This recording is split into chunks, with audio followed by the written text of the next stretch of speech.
Frères et sœurs, aujourd'hui la parole de Dieu vient nous secouer. Elle nous rappelle une vérité que le monde refuse d'entendre. L'argent passe, mais la fraternité demeure. Regardons autour de nous. Pour un héritage, des familles se déchirent. Pour une dette, des frères deviennent ennemis. Pour quelques billets, des amitiés s'effondrent. Et pourtant, au dernier jour, l'argent ne nous sauvera pas. Ce qui restera, c'est l'amour et la fraternité. Le prophète Amos nous transporte au 8e siècle avant Jésus-Christ. Il monte à Béthel, sanctuaire royal du Nord. Il voit les riches commerçants manipuler les balances. Ils réduisent les pauvres en esclavage pour une paire de sandales. Ils attendent la fin du sabbat pour reprendre leurs affaires malhonnêtes. Et Dieu déclare avec force, je n'oublierai jamais leurs crimes. Amos nous rappelle que Dieu ne dort pas devant l'injustice. Quand l'argent écrase, Dieu se lève. Quand l'argent divise, Dieu dénonce. Aujourd'hui encore, la même logique continue.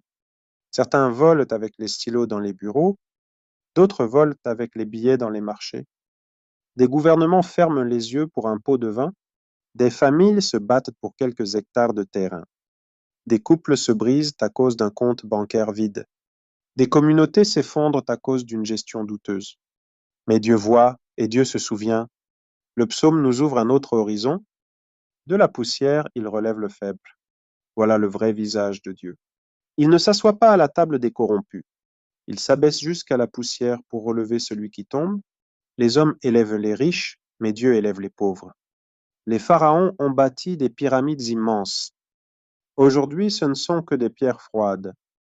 Mais un seul geste d'amour brille pour l'éternité dans le cœur de Dieu. Alors, frères et sœurs, où investissons-nous? Dans ce qui s'effondre ou dans ce qui demeure? Saint Paul, dans sa lettre à Timothée, nous exhorte à prier pour tous. Il dit, faites des prières pour tous les hommes, pour les autorités. Pourquoi? Parce que la prière unit là où l'argent divise. Dans l'Empire romain, l'argent séparait. Il y avait maîtres et esclaves. Il y avait riches et pauvres. Il y avait juifs et grecs. Mais dans l'Église, tous partageaient la même table.